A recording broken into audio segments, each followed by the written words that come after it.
और अब मैं ये सपने में भी नहीं सोच सकती कि मैं तुमसे दूर रह सकती हूँ, क्योंकि मुझे तुम्हारे साथ अच्छा लगने लगा है।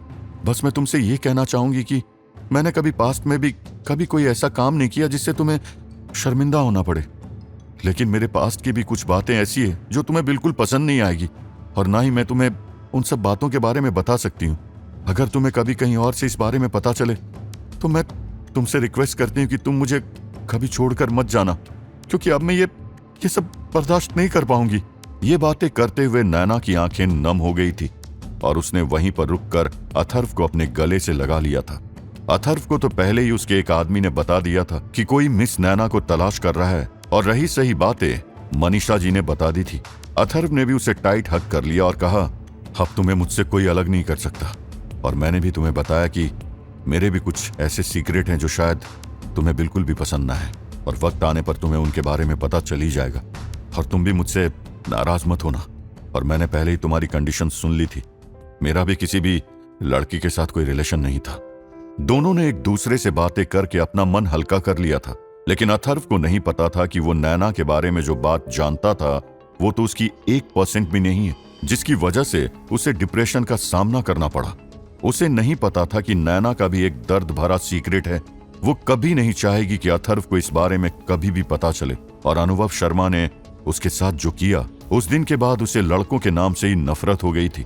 और ये बात उसने सिर्फ अपने दादाजी को ही बताई थी, क्योंकि वो अपने दादाजी से कुछ भी नहीं छिपाती थी।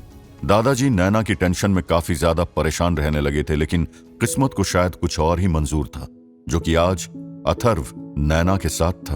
और आज नैना को भी इस बात की खुशी थी कि उसने उस दिन आंखें बंद करके अपने दादाजी की बात को मान लिया था, क्योंकि उसने कभी नहीं सोचा था कि वो अपने लाइफ में आगे बढ़ पाएगी। पर अथर्व के इनोसेंट नेचर ने उसे दोबारा लाइफ में आगे बढ़ने पर मजबूर कर दिया, क्योंकि जिस लड़के ने उसके सामने उसके इतने करीब रहते हुए भी 3 साल तक नजरें उठाकर नहीं देखा, वो उसकी तुलना उन लड़कों से कैसे कर सकती थी जिनकी वजह से उसे लड़कों से ही नफरत होने लगी थी, और जो लड़के पूरी रात उसे निहारता रहता था और हमेशा उसके चेहरे पर एक अलग ही चमक होती थी। अथर्व के उस नेचर ने ही नैना के दिल में एक अलग जगह बनाई थी। शुरू में तो नैना घबराती थी जब अथर्व उसे ऐसे रात भर जाग कर देखा करता था, लेकिन धीरे धीरे नैना को भी अच्छा लगने लगा कि कोई उसे इतने प्यार से भी देख सकता है, जैसे कि वो उसके लिए कितनी प्रीशियस हो। क्योंकि टाइम बीतने के साथ साथ उसे अथर्व पर खुद से ज्यादा भरोसा होने लगा था। कई बार तो उसे ऐसा लगता था कि वो खुद अपना कंट्रोल न खो दे। उसने आज तक ऐसा लड़का नहीं देखा था जिसमें इतना सेल्फ कंट्रोल हो। दोनों एक दूसरे में खोए हुए थे। तभी नैना के फोन की रिंग बजने लगी। नैना ने जल्दी से फोन रिसीव किया तो दूसरी तरफ से उसे कुछ ऐसा सुनने को मिला जिसकी वजह से उसके हाथ से फोन छूट गया और आंखों से आंसू बहने लगे। वहीं अनुभव शर्मा ने कुछ देर पहले किसी से फोन पर बात की और दूसरी तरफ से आवाज आई कि ये आइडिया जरूर काम करेगा, और मुझे नहीं पता था बेटा तुम इतने ज्यादा समझदार हो।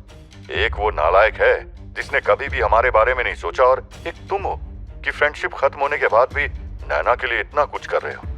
तुमसे अच्छा लड़का उसे कौन मिल सकता है? अनुभव शर्मा ने कहा, अंकल जी आप लोगों के लिए तो मैं इतना कर ही सकता हूँ, और वैसे भी उसमें नैना की गलती नहीं है, वो ऐसी है ही। उससे कोई भी अगर प्यार से 2 बात कर ले तो वो उस आदमी पर ट्रस्ट करने लगती है, और मुझे नैना की आदत पसंद नहीं थी। मैंने उसे कई बार समझाने की कोशिश भी की थी, लेकिन वो कभी नहीं समझी। तभी दूसरी तरफ से विजय अग्रवाल की आवाज आई, तुम सही कह रहे हो बेटा, क्योंकि जब मैं उसे समझाता था कि अथर्व के साथ तुम्हारा कोई फ्यूचर नहीं है तो वो मुझ पर ही गुस्सा हो गई और उसने घर तक छोड़ दिया। अब समझ में आया कि 4 साल पहले तुम्हारी कोई गलती नहीं थी। जो भी हुआ था वो मेरी बेटी की वजह से हुआ था। मुझे माफ कर देना, बस तुम मेरी बेटी को इस मुसीबत से निकाल लो, और मुझे तुमसे कुछ नहीं चाहिए। अनुभव शर्मा ने कहा, अंकल बहुत जल्द आपकी सभी टेंशन खत्म होने वाली है, आप चिंता न करें। और फिर उसने कॉल डिस्कनेक्ट कर दी। वहीं मास्टर विक्रम अपने रूम में थे और वो चेस खेल रहे थे। उन्होंने अपने आप से ही कहा, अब आया है कहानी में ट्विस्ट। मैं भी देखता हूँ ये लड़का क्या करता है। बहुत सुना है इसके बारे में। आगे की कहानी जानने के लिए देखिए अगला एपिसोड सिर्फ पॉकेट एफएम के यूट्यूब चैनल पर, और एम्पायर ऑफ हिडन किंग के सारे एपिसोड्स को सुनने के लिए डिस्क्रिप्शन में दी लिंक से डाउनलोड करें पॉकेट एफएम ऐप।